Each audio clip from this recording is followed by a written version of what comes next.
Welcome to Teaching My Cat to Read, the very serious book review podcast. I'm Eli. I'm Em. And I'm Lottie. And this week we're discussing everything about Dracula.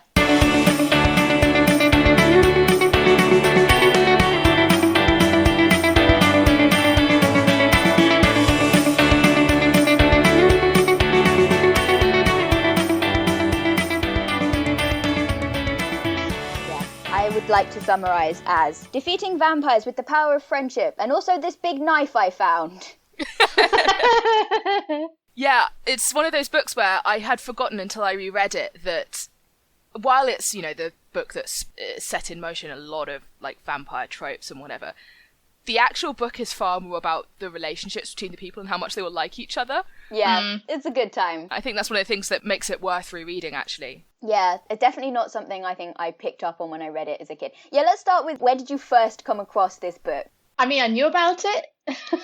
I mean, vampires in fiction, these days, because it's been, 130 plus years since this book was published, and it really codified a lot of what became popular vampire myth. Yeah. In Western folklore, anyway.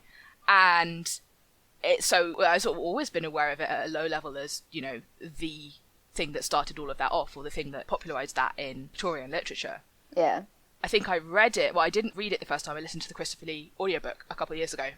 Yeah. And then I read it last week.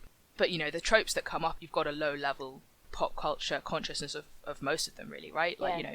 Vampires don't appear in mirrors. I was surprised that, that there was stuff that got picked up and stuff that didn't get picked up. Yeah. Like, the whole, if you put a wild rose on the coffin, they can't get out. Like, where did we lose that? I like that. That's much better than the garlic. I had my entire knowledge of Dracula was anything related to pop culture. I haven't watched any of the films. I'm not a big fan of horror films, so I've never watched them. So I never read the book.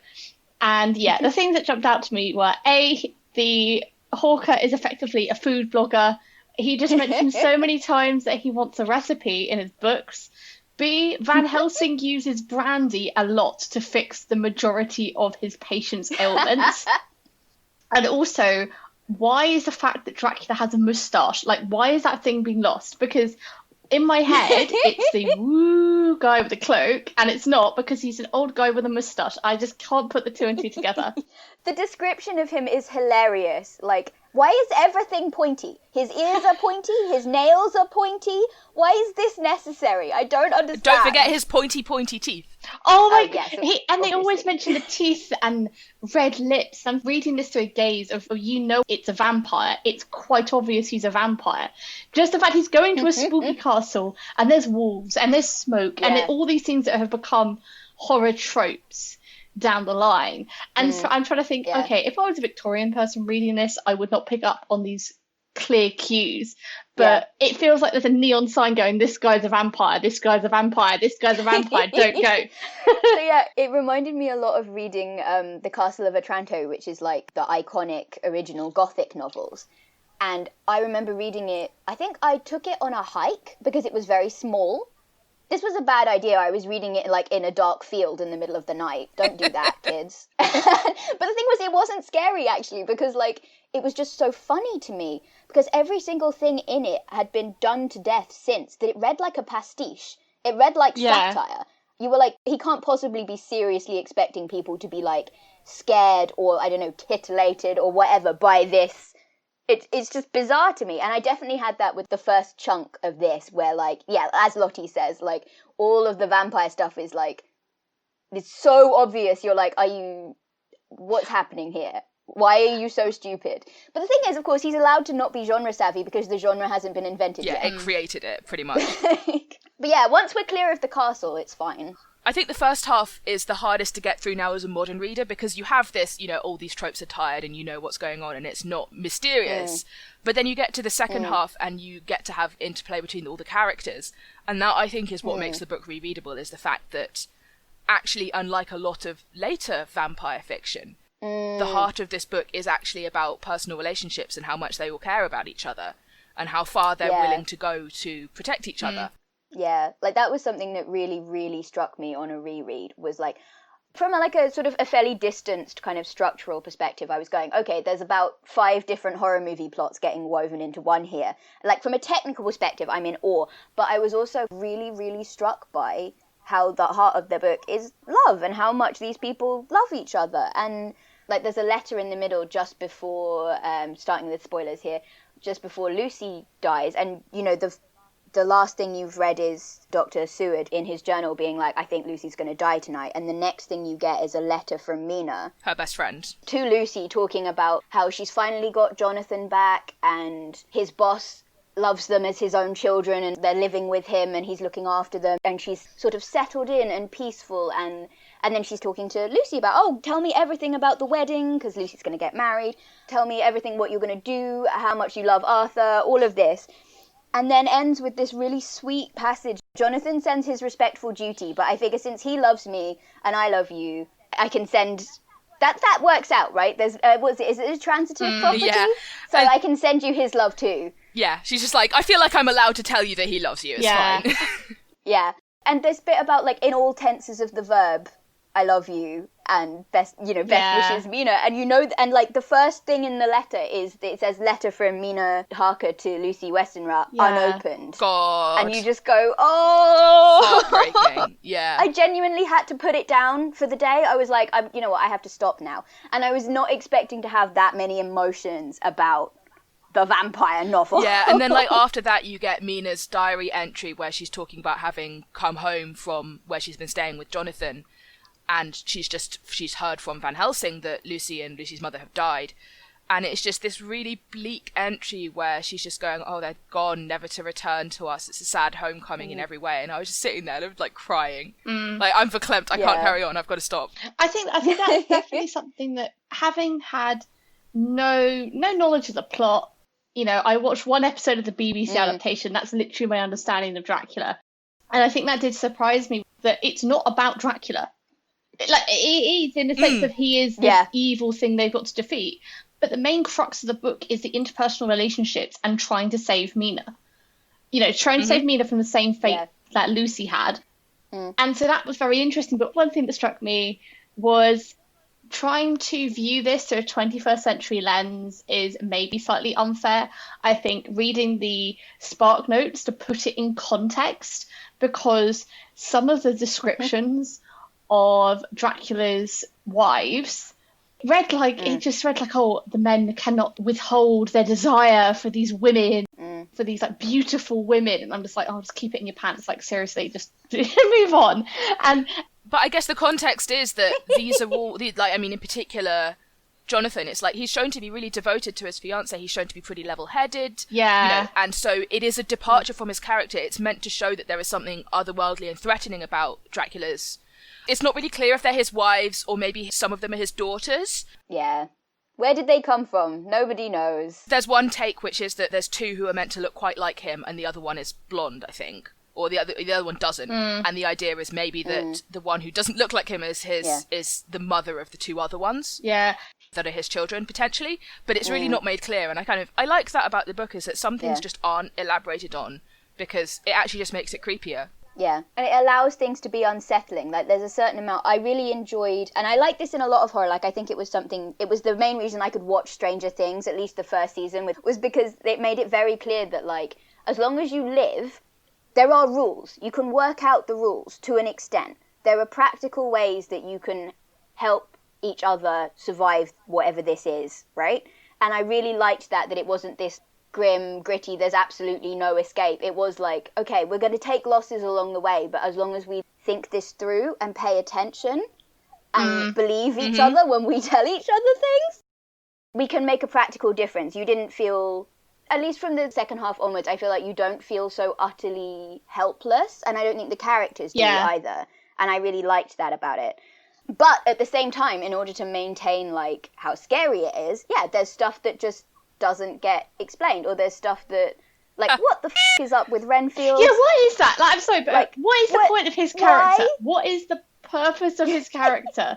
Just... Yeah, because, like, Dr. Seward keeps going on about how, like, we can judge from his outbursts when the Count is about, and I'm like, can you? I didn't see any of that. And I think for a first-time reader, I personally found the letter structure made it quite hard to get into.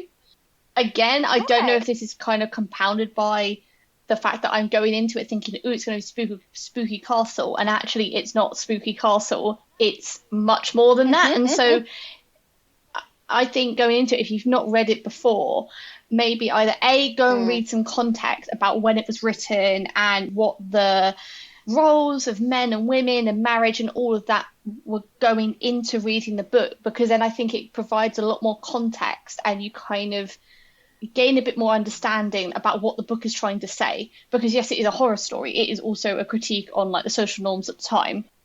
If I went into it again now with hindsight going, it's not about vampires, it's actually much more about the interpersonal relationships, I'd probably maybe get into it a bit easier. And about like love and compassion. And, yeah. I was going to say, it's interesting that you talk about context, because I actually found, I did it the other way round this time. I didn't read the introduction, I didn't read the blurb, I didn't read the Wikipedia page, I just went straight in and did it. I quite like the epistolary thing, but I quite like reading people's letters. Well, you're a historian. I'm a weirdo like that. But also, I mean, it's the Victorian equivalent of a found footage horror. I was about to bring that up, it? as an impact on, later horror tropes. Because I love horror, so I want to talk in this episode a little bit about, its impact on the horror genre, because I love that. So, but yeah, found footage, definitely. Sticking with the context thing, it puts you in the story in a way, because it's not being narrated to you as an impartial observer. You are somebody who could be in that world reading those letters that really were written. Yeah, and I liked how it made it clear in the text that the thing that we were reading was the thing that they were compiling while they were trying to work out how to take down Dracula. I like books that kind of play with the narrative thing of people in the story are the ones recording and handing it to you. This is an actual historical artifact. Well, it's a framing device, right? Yeah, well, yeah, but it's like, I like that element of like, I don't know what you even call it, just the internal compilation of the work. Yeah. Well, it connects you to the characters. But yeah, sorry, I was talking about context. I just wanted to jump in with because I read it the other way to Lottie. I didn't do any of the context first. And then I was just reading the Wikipedia page and going, are you sure this is about what you're saying it's about? Are you sure this is about, because people kept telling me between the last time I read it and this time that it's all about the Victorians' fear of sexuality. And I was just like, apart from the moment where the vampire sisters try and kiss Jonathan, I just didn't get that from it at all. I did, yeah. And I'll tell you the points at which I did. Okay. It's when Lucy is turning into a vampire and she suddenly goes from this pure, innocent, very, very naive and sort of asexual person, which is obviously the sort of pinnacle of what was desirable as a young Victorian maiden at that time, to sensuous and sultry, right, as she's trying to convince Arthur to come over so that she can kiss him, and Van Helsing then grabs Arthur and pulls him back and goes, "Oh, not for your soul, or your eternal soul." And later when they see her after she's risen again as a vampire, and it describes that she's become voluptuous or whatever, in her movements she's become a sexual creature, and at the same time that's intrinsically tied to her being a monster. And there's also the fact that she preys on children, which very, to me, reads as women's sexuality being inherently opposite to women's motherhood. Oh, yeah. If you're, I was trying to get my head around that. Yeah, it's the same idea that being able to be on birth control will make women be more promiscuous, right? It's this idea that sex can either be for women's enjoyment or for producing children, and that Lucy becoming sexual in a way that is not to do with bearing children is sort of inherently wrong, is inherently bad, and that's sort of portrayed by her being feeding on children specifically. Oh, see, I think the closest I came to it, because I was really struggling to reconcile that. I couldn't work out how that was, why specifically she was going after kids. And in my head, it was kind of trying to say something about motherhood and womanhood being the same thing. And because she's not the ideal of a woman anymore, so her idea of motherhood is thus, the relationship between womanhood and motherhood is being perverted. No, that tracks. And it's a lot of ways it could be read, and it's obviously getting at those themes in some ways. Yeah. And I think even just the letters, just the start between Mina and Lucy, I feel there is a clear contrast between the two of how they wrote to each other. I think that's where personally for me I picked up on it a bit more, was Mina is kind of this archetypal Victorian wife, you know, Ooh, or to be, like in some respects. And then I think Lucy was like, oh, she's got 3 different suitors and all this stuff. And this is a very superficial reading of it, but that contrast... Lucy has all these suitors because she is the ideal, actually, and Mina is far more of a new woman who wants to have a job and read and be educated, right? She's Van Helsing describes her as having a male brain on multiple occasions. Yeah. So actually, it's Lucy actually is the archetype of what would have been desirable. Or that's how I read it, and that's what I got from the TV tropes page as well. I think they're both more complicated than archetypes to me. I guess that's maybe where I was coming at with that, was I couldn't work out a lot of the way through. I was kind of going, I feel like at some level the author is talking about womanhood somewhere, but I couldn't tell what he was trying to say, and I feel like at least some of that is because the women are actually, like, interesting three-dimensional characters. Like, I liked the fact that Lucy, for all that you were saying, oh, yeah, she's the archetypal Victorian maiden, she literally says, I wish I could marry all 3 of them. I know that'll shock you, but, like, why can't I marry all 3 of them? They're all so lovely, and, like, I'm such good friends with all of them, and their emotions are just so genuine. Why can't I have And I like how they all them? come together to help. Like, they just find the differences, go, right, we're all going to help. We're all going to help try and save Lucy. The 2 that she turns down take it very well. They're very much like, oh, well, you already love someone else. Well, you know, best of luck, and I will always be your friend. Yeah. And, like, they're not asking out of jealousy either. Like, they very clearly say, look, I'd like to know this because otherwise I'm going to have hope, and I'd hate to have thwarted hope. So can you just tell me that there's somebody else, if there's somebody else, and then I won't be tormenting myself thinking I still have a chance, rather than being like, tell me that I may knock his block off, and then they go drinking together. Like, that's literally the next thing that happens, is a letter from one of them to the other 2 being like, commiserations, Orbeen, let's go on the piss. Yeah, it's like, hey, the 3 of us are actually also good friends. Let's go out drinking to commiserate that the 2 of us who aren't getting married to her aren't getting married to her, and celebrate the fact that the 3rd one is. Yeah. You know, they're just like, you know, your really good sweet. fortune, you've won the heart of the best of women.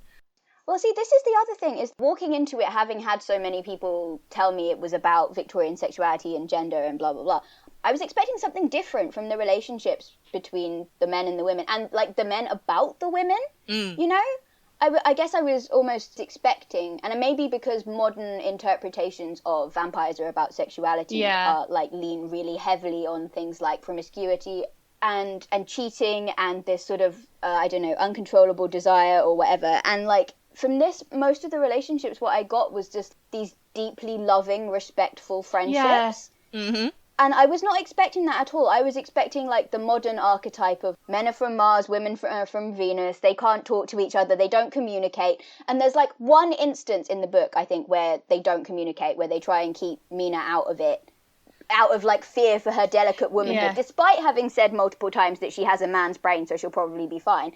And that's what allows Dracula to get her, because as soon as they stop talking to her, she stops talking to Jonathan and doesn't tell him that she's had these dreams about this weird mist, despite the fact that, like, we know at that point that Dracula can travel through mist. Mm-hmm. And, like, they pay for it, but it doesn't get dragged out. In a modern context, miscommunication in media is so often like, we're going to drag this out for the whole film, and it's going to be really dramatic, and it's like, actually, this lasts a chapter. Yeah, it could be solved in 2 minutes. And they don't do it again until Mina says, look, I think he can read my thoughts. Don't tell me what your plans are. Because, like, she makes that call. And until that point, they're like, yes, actually, we'll communicate. And it's presented as, like, this really weird rupture in her and Jonathan's relationship, that they're not talking to each other. Yeah, it's a tactical call that she makes, and they hear it and respect it and go, this is going to suck, but I understand. Yeah. I will say there is one bit in, I think it's Jack Seward's notes, where he talks about, how different men and women are in their handling of stress or something, I don't know.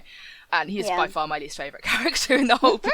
Like, I keep finding him mostly inoffensive, and then he'll say dumb shit about, like, mental health or whatever, and I just be like, ew. He'll be like, oh, I'm gonna let Renfield eat spiders by way of an experiment. Bizarre. Maybe I should have let him have the cat and see if he would have eaten it. And That's it's the like, point at which what's he wrong became with you? irredeemable to me. As soon as you mentioned that you're willing to put up with cruelty to cats, it's like, no. I hate that straight that's the in the only garbage, mention of the cat throw in the this whole book as character well. out.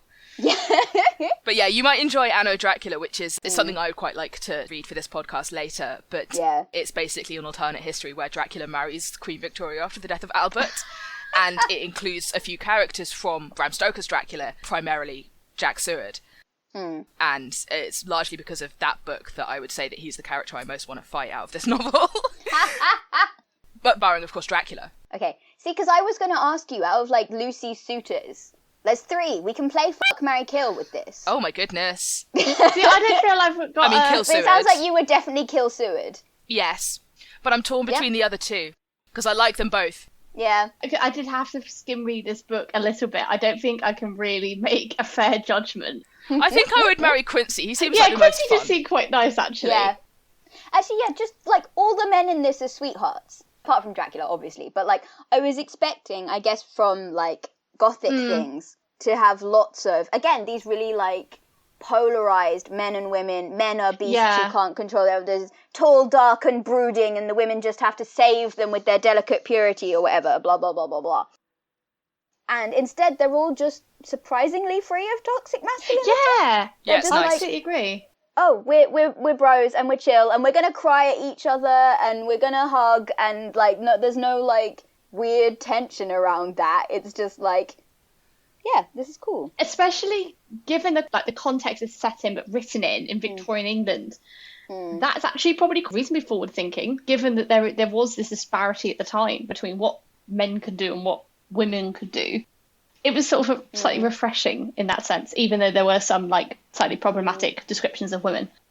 When you're going, I would say King Sweetheart is Van Helsing, who meets this cast of 20-somethings and is immediately like, I will adopt all of you. Also, I'm just saying, like, Van Helsing, MD, PhD, D-Lit, etc., etc. Like, how many degrees has this guy got? Has he just got degree bingo? He's the originator of that stupid thing you get in popular movies when they want to show you that a character's intelligent, so they tell you that they have 7 PhDs. To be fair, at least his are that's different, not how though. academic tracks work. Yeah, like, At least his are different degrees, actually. Like, he's got a medical Yeah. he's got a doctorate, medical doctorate, Go on, he's been proper Renaissance man about philosophy it. He's doctorate, got and a variety. literature doctorate. I mean, it does at least, like, but I feel it's etc., etc. I just quite like that as a title. You know? He's like, and there's the other more. ones. No one cares about the other Nobody ones. cares about the other ones. That's what you do if you have the fake degree from Cambridge or Oxford, though, right? Like the MA. It's like, it doesn't matter. It's not real. It doesn't count. Yeah. I tell you what, this is the thing I noticed, and I mostly noticed it in reference to Mina, but I think it applies to Van Helsing as well, is that Bram Stoker is very careful to be like, these characters have good reasons for having the skills that they have.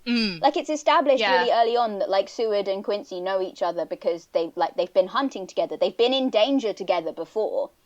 And, like, you know, similarly to Jonathan, maybe? I don't know. I don't know why Jonathan has that enormous knife, and I'm too scared to ask.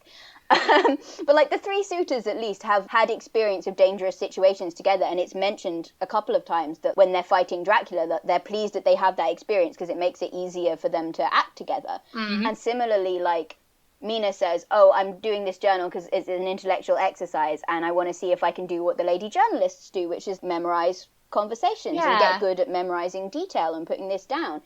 And I've learnt typing because I want to be able to help Jonathan with his work. And, you know, there's all these...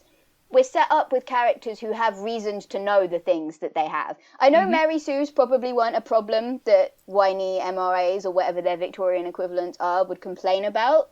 But, like, I like that everybody in it has a reason to know the things that they know.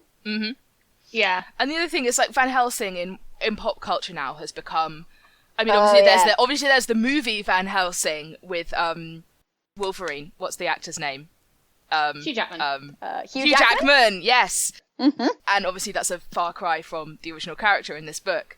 But he's sort of portrayed often in fiction as this sort of very badass vampire hunter who's very knowledgeable and seasoned. And when actually in the book, he's a medical doctor who knows loads of sort of obscure stuff because he's just a nerd who likes collecting information and researching. And he's flying by the seat of his pants for a lot of it in terms of how to actually fight Dracula. And, you know, he doesn't arrive in time and figure it out in time to save Lucy. And he's just this sweetheart who looks at all of these young people that he's trying to save and just goes, you're all so good. I love you all so much. I will do whatever I can to help. Yeah. It's another, like, I mean, we talked about this with Irene Adler, but I'm starting to really feel like Kirkdrift has been misnamed, because this is another example of people taking a character from the Victorian era and going, oh, he must be this archetype that I have. Like with Irene Adler, it's, oh, she's got to be this femme fatale, she's got to be this seductress. It's all, yeah. And with Van Helsing, it's like, oh, he must be our manly, heroic archetype of like, he's really hench and brooding, and he has no friends because like friends are a weakness in this line of work. And that's the absolute opposite message of what Van Helsing is doing in this book. Like... It's like maybe him and The Witcher would get on.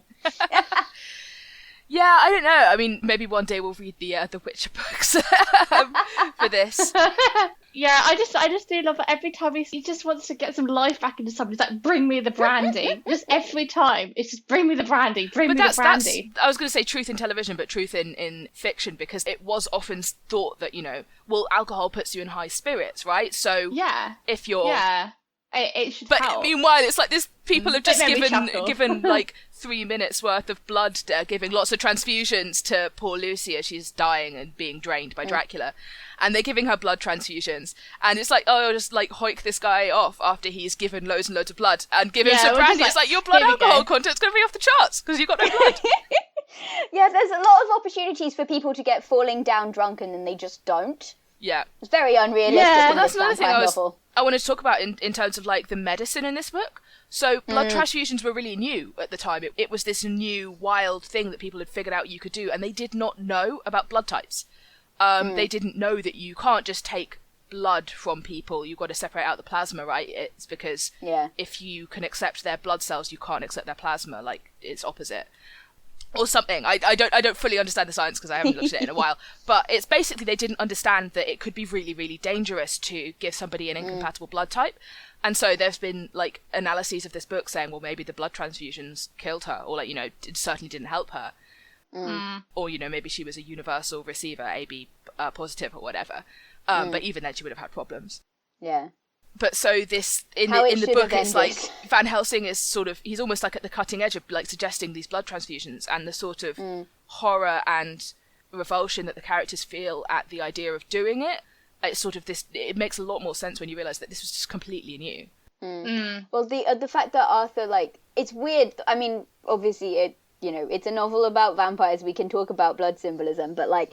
The fact that Arthur is like, I'm glad I was able to do this for her, even though we weren't married, and it kind of feels like we were now that my blood is inside her, and all of the other men who've given her transfusions before are just standing around like, nobody tell him. Yeah, nobody tell him we all did that. We're just, you know, it's totally mate. Yeah, it's just like, let it be. He doesn't have to know. This was something that was interesting to me, actually, was like the state of science almost in this book, and like the kind of, or the state of just knowledge. I mean, Van Helsing talks a lot about how in our skeptic age, you know, people won't believe, people will ignore things, like Jonathan does, because he's not genre savvy and he's a product of this late 19th century skepticism. He doesn't believe the peasants when they're like, hey, it's dangerous to go alone, take this, you know, or like, you know, please don't go to the creepy castle. Yeah, this guy is going to kill you. Maybe don't do it. With a neon sign saying, maybe don't go. Everyone's telling you not to go. And he's like, oh, this will be fine. It's fine. It's like his English politeness gets him into this trouble. Like, even he at that point is like, something is rotten in the state of Transylvania. And he still goes, and he's like, well, I'm going to do my best to be polite and do my duty as an estate agent, which is just so funny to me. It's a really important sacred duty that he has to complete, regardless of the fact that he's just seen this man, like, crawl headfirst out of a window and down the side of a castle like a blizzard. I have to say, thinking about the people in Transylvania, like, one of the saddest moments in the book to me, aside from Mina's diary entry after she knows that Lucy's dead, is Dracula's wives, or referred to for the sake of brevity, have just tried to murder Jonathan, basically. And Dracula shows up and says, no, this man is mine, don't touch him. There's an interesting dynamic between Dracula and Jonathan in the time that he's at the castle, let's just say. And they go, oh, well, are we not to eat tonight? And he basically gives them a baby an infant that he's got in a sack, right? And so obviously they drink the blood of this infant, and that's their dinner for that night. And then later the mother of that child shows up at the castle, like screaming, saying, give me back my child. And Dracula sets his wolves on her, and she dies. And it's just this really, really sad, you know, if not for Jonathan having been there, it's like nobody would ever know that happened to those people. And I was thinking... how many more people have just been killed like that? and gone through trauma like that. In the same bit, I think he's talking about where he was shaving, and he's shaving in the mirror, and then realizes that Dracula's behind him, but his reflection's not in the mirror. And obviously we know that's the first instance we know that Dracula's supernatural in some way. Yeah, and it is quite spooky, even though you know the trope that vampires can't be seen in mirrors. Even though you already know that, it's still weird to sort of read it, because from his perspective, it's just going, oh, this is weird. But then he sort of brushes it off and goes, well, I'm just tired. Even after Dracula hurls his mirror out over the window. Melodramatic. You know, because Dracula startles Jonathan by coming up behind him. Jonathan goes, cuts himself slightly with the shaving razor, right? And Dracula sees the blood and kind of goes a bit feral. And it's just like, oh, you know, this terrible mirror, this awful thing has caused you to cut yourself. It's like, no, dude, that was you. That was totally you, mate. And he takes this shaving mirror that Jonathan has, which is the only mirror in the entire castle, because the castle is devoid of mirrors, and he hurls it out a window, and Jonathan's just like, okay. Does not remark on it at all. He's like, oh, I'm just going to throw your possessions out of the window, and now you can't shave or cut your hair or brush your hair. Because there's no mirrors in this castle. It's really strange just to me. Have to go for the rugged look. Yeah, it's just really strange to me that Dracula chose... Well, actually, this ties into something else that Van Helsing says elsewhere in the novel, is that Dracula, he's been alive for so long and he has so little actual real interaction with humans that he doesn't quite know the limits of his own powers or what is unusual for him. What's different about him. So this really elaborate invitation that he makes to Jonathan, like, oh, come into my house of your own free will and leave of your own free will. He might just not know that humans don't require that in order to enter a residence, because vampires do. That's you know, part of the vampire trope. Yeah, and this was something I absolutely didn't pick up on the first time I read it, was that thread of, this is Dracula learning. He's testing his limits. He's trying to find out what he can do. And something that struck me before that kind of gets introduced was in first chunk of the book, the first sort of just in the castle. Dracula's power at that point feels like it only works in that specific context, right? It only works because all the locals know who he is and they're scared, and the only people that would ever come to the castle are either people he controls or people that he can easily kill. He's in a defensible fortress where he knows every inch of the ground. There's no oceans to prevent him from traveling wherever he wants as a mist or a wolf or whatever. He's got almost unlimitless power in his domain. So for him to want to leave it it was bizarre to me, and I was starting it from the perspective of, this is a really stupid thing for him to do. This isn't going to work in the modern. This isn't going to work anywhere else. But it's because he is, at his core, an expansionist warlord. That's who his character is, and he's trying to expand into London. But just to go back to the mirror thing, he might not know what mirrors are for. Yeah, exactly. He might have seen Jonathan shaving in this mirror, gone up to see him. Jonathan startles, and he's just like, what is this witchcraft that is allowing a person to see another version of themselves? Throw it out the window. He doesn't understand it. I thought when Jonathan first met Dracula, Dracula was incredibly polite and trying to learn about England, and I want to hear all about your great country. And it's kind of a complete sort of this juxtaposition of, this guy is a monster. He's crawling out of a window like a lizard to go and steal a baby, and yet at the same time he, in his own twisted head, is trying to be a gracious host, yet is still locking them in and doesn't understand why. He sort of gets why he's unhappy, but at the same time he doesn't. He's trying to read all these books and learn. If he just wanted to be a tyrant, he could go and be a tyrant without having to learn it. But in fact, he's not. He's trying to do it. He's trying to buy a house through money he has. So it's like a legal transaction in that sense. To go and move to England for, I don't know if there is a reason mentioned or why. He wants to be among the teeming crowds. Yeah. There's a lot of blood in England. So it's essentially that's the reason positive. He wants to go and extend his influence. Yeah, so he kind of wants to expand, but he's doing it through a legal method. They can't just say, oh, he's invaded, because he's just gone and bought a house. I love also the idea that this plan of his is foiled. I mean, partly because he's completely unprepared, right? But also because his lawyer's fiance's best friend's former suitor's mentor happens to be the only person in Europe who could possibly have figured it out and thwarted him. It's highly useful. Yeah, exactly. It's just Jack Seward is so damn lucky that his mentor also happens to know what to do about vampires. I mean, as discussed previously, he doesn't quite know what to do, but he gets there in the end. Yeah. But it's this really interesting thing, which I don't think gets reflected in a lot of later vampire media, is the idea that, well, vampires actually don't, Dracula did not live among people. And so he is this sort of alien. He's described as being like a child, having a childish grasp of what the modern world, the Victorian modern world is. And Van Helsing says, well, he's experimenting, actually. He's doing it quite well. He's figuring out how to stay hidden. He's figuring out how to use Renfield to, like, manipulate people.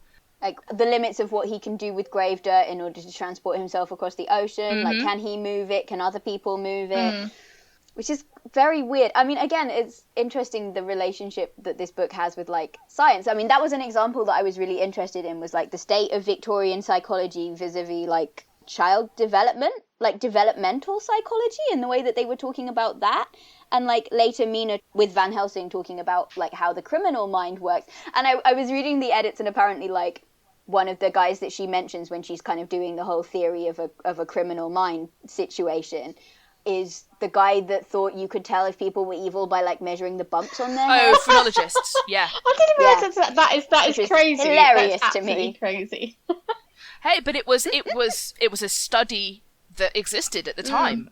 Yeah. Yeah. I can't really laugh at it. But thinking about, like, the science in this book, it's interesting because obviously in a lot of modern horror you have the scientists being posited as, like, the people who can't possibly accept that something supernatural might be going on, right? They're the people who will just go, oh no, it's just this or whatever. They won't, who are unwilling to accept the supernatural and therefore at a disadvantage. Whereas in this one, Van Helsing is the scientist, and he is the one who is like, you guys won't believe me if I tell you what the hell I think is going on, so I'm just going to have to prove it to you by opening the tomb of this person who we know is dead and showing you that her body isn't there anymore. Yeah. Which is interesting, because I feel like he also criticizes the kind of scientist that doesn't have, like, that acts like, if I can't explain it right now, it can't be happening. Yes, he is critical of that. Which I think is something that, like, I have had interacting, usually with science bros, or people who are fans of Richard Dawkins, that they just have this really narrow idea of science is truth, and if I can't explain it with science, it's not valuable or worthwhile, which is different maybe from it's not real. How many of those bros would you say are atheists? Like, a lot. Because the other thing about Van Helsing is he is very much a man of faith. Yeah. Which I think... and they all are, which is but he in particular, he's a Catholic and the rest of them are Anglicans. Oh, yeah. There is a difference in the way, like, he holds up this crucifix and they're all just like, oh, what? Because that's not really a thing, whereas he's a Catholic. His positioning as somebody who already has quite explicit faith in the supernatural and being able to accept things that he can't explain, but also a man of science. And that he's applying the scientific method. He's like, okay, so I have to show you with your own eyes something that cannot be explained without my hypothesis that Lucy is now a vampire, It's a much truer expression of scientific principles. Yes. Than the kind of very narrow, if I can't immediately explain it with the knowledge at my disposal, it doesn't exist. The sort of modern portrayal of science versus faith, whereas here in one of the earliest famous vampire pieces of writing, you have somebody who completely embodies the two and then goes on to be exactly what is needed to defeat the foe. And they need both. And they need those pesky human emotions. Skepticism will not help you here. Only, like, being so lovable that every man that ever meets you drops everything to, like, save your immortal soul. Being genuinely friends with people is the only way you're going to get through this mess. Yep. Oh, that was actually... Can I talk about this for a second? That was a moment that I really, really liked with Mina talking about what they should do if she turns. And she's saying, like, I want you to be the one to stake me and chop my head off, because I want it to be people that loved me. You'd be saving me. I actually feel sorry for Dracula that nobody that loves him is going to do that for him. I might be him in, like, 100 years, and that's the kindest thing anybody could do for me. And I'm really lucky that I have friends that will do that for me, and he doesn't. And that was I loved that compassion in that moment of, like, putting herself in his shoes and going, that could be me. And what would I want in that situation? And I would want somebody to at least acknowledge while they're chopping my head off and filling my mouth with garlic that I was a person once and that I deserve to be saved. Yeah, it's something that said to me last night, actually, when we were talking about the book, and that there is just so much love in this book. And I think that is what... It's not necessarily what makes it enduring, because the things that have endured of it into popular culture are obviously the vampire tropes, right? And the big spooky castle and the drinking blood. But I think it's what makes it bearable to reread, even now that those tropes are old and tired to us. Yeah. Having said that there's loads of love in this book, I still would fight Jack Seward. That's who I would fight out of this book. And partly that's because I've read Anna Dracula and he's a bastard in that book. So I think who's fair enough. I can't think. It's Stewart. The guy. Jack Seward. Is that the That's the doctor who proposes to Lucy. Yeah, I think I'd also. Yeah, he's just the most very annoying, and it's also just like fight him. I mean, I obviously fight Dracula #1, but I feel like I'd die. So maybe fight someone I'm gonna maybe not die with. And it's like, I know that, yeah, obviously you should fight Dracula, but, you know, they spend a lot of that book detailing why that wouldn't work. But yeah, I think Jack Seward, obviously, you know, the way that mental health was treated at the time, he's just emblematic of that, and it's not necessarily, he isn't for the time somebody who's particularly unsympathetic to people with mental health problems, or people who would have been, or people without mental health problems who would have put into the lunatic asylum anyway, because of, you know, various oppressive factors. But nonetheless, viewing it through a modern lens as somebody with physical and mental health problems, I would still find it as emblematic of that treatment of people. Yeah. Well, he's very coldly intellectual about it in places, and the emphasis is... He actually says at one point, you know, I'll advance a new theory of mind that will take the academic world by storm. And, like, this is, instead of, you know, I will make life safe and comfortable for my patients. And it reminded me very much of that thing with Freud of he knew that a lot of the women that were referred to him for care were being abused, but they were being abused by rich and powerful men, and he couldn't publish. He couldn't get famous in an academic field if those men didn't continue to fund him. So he made it like, oh, all women want to f*** their fathers, and they have these, like, really big fantasies about it, and that's what was going on here, and not, like... Abuse. He sacrificed the care of his patients. Well, like, he was right in places. You've got to listen to people, and you've got to validate their experiences. As, like, a father of talking therapy, great. And, like, Seward is kind of similar to me in that, like... If we've determined that Seward is similar to Freud, then we absolutely have to fight Seward. Definitely. Always fight like, Freud. You know, there's an element of him caring, and there are places where he is not incorrect about... There's an element of care, and there's an element of him trying to do what's best for his patients. But there's also quite a lot of, this man's brain is so interesting and freakish, I bet it's going to make me famous if only I can unravel it, and that's pretty gross, actually. Yeah, especially when it comes at the expense of that person's welfare. It's like very problematic. The other reason I would fight Seward is because he does say, oh, maybe I should have given the guy a cat to eat instead.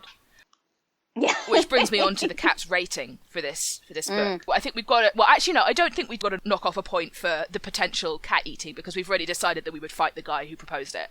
Yeah. There's a lot of slinking around in the shadows. There's a lot of crime actually committed by the protagonists, because they do break and enter into Dracula's legally owned home in the UK, in London. I love how much crime there's that story that Van Helsing tells about this guy just walking into somebody's house and then selling all his property out from under him and then knocking the house down. It reminds me of what happens to Bilbo at the end of The Hobbit. Yeah. The Sackville Bagginses are alive and well, and they will take your house. There's this delightful bit when they're talking about breaking and entering into Dracula's house, and they say to Jonathan Harker, who is a lawyer, they say, Jonathan, maybe you'd better not come along on this trip, because it's fine for us if we get caught, but you're a lawyer, so it'll be worse for you. And I just love that. Like, this very mundane... Maybe the law board will be like, you should have known better, my dude. Jonathan is standing there like feral, holding a kukri knife, being like, I would absolutely go to jail for this. I don't know what you guys are talking about. They're like, no, Jonathan, your career. It's so sweet. I think Yes, Mothmog would give crime. this a solid 9 out of 10. I don't know what you guys think. I was thinking, 8, 9 out of 10. See, I was going 7, and I can't really justify that to you, except that I feel like there's a reasonable amount of crime. There is crime. But there are no There cats. is crime in this book. There's a lot of murder, and she does love to murder. She does love to murder. It's true. Like the account of the ship's log of the ship that Dracula comes over to the UK, comes over to London. Actually, no, he lands at Whitby, doesn't he? He goes over to the UK in this ship, and this apocalyptic log of the ship where it's just like crews slowly being picked off one by one and so on. And it's this tiny microcosm of a ghost ship horror story just within. Yeah. It's really, really good. Yeah. There's so many things that you can see the different genres within this one book. Or not, it's all horror, but... Yeah. Anyway, I think that's Gothmog's rating. It's a 9 out of 10 for this book. So what else are you guys reading at the moment? I'm about to start reading Man in Search of God, which is, I think it's Man in Search of God and not God in Search of Man, which is a book by Joshua Heschel, who's one of my favourite writers of all time. I've got a bunch of books that I ordered from Biblio, which is a great alternative to Amazon if you want to buy some books, that I've just had sitting on my shelf for ages, and I'm thinking of making a dent in some of those soon. So that's what's up next for me. Whereas I spent the whole of this week procrastinating reading Dracula because I got really, really into Heaven's Official Blessing by MXTX, who's the writer that wrote the web novel that The Untamed is based on.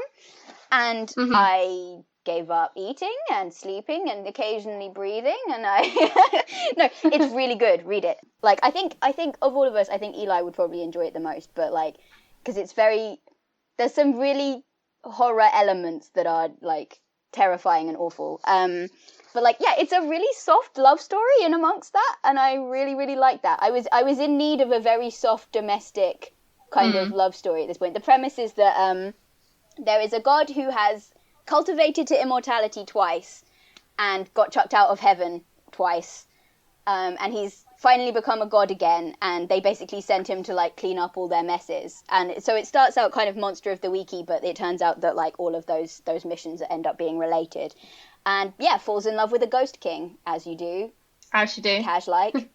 But there's just so many like cute inside jokes that they have. Like, the god is really bad at cooking, and like people keep inviting themselves to dinner, and the Ghost King is like, delicious, this is amazing. And then everybody else is like, oh, cool, the food is actually good. And they eat it, and then they just like collapse.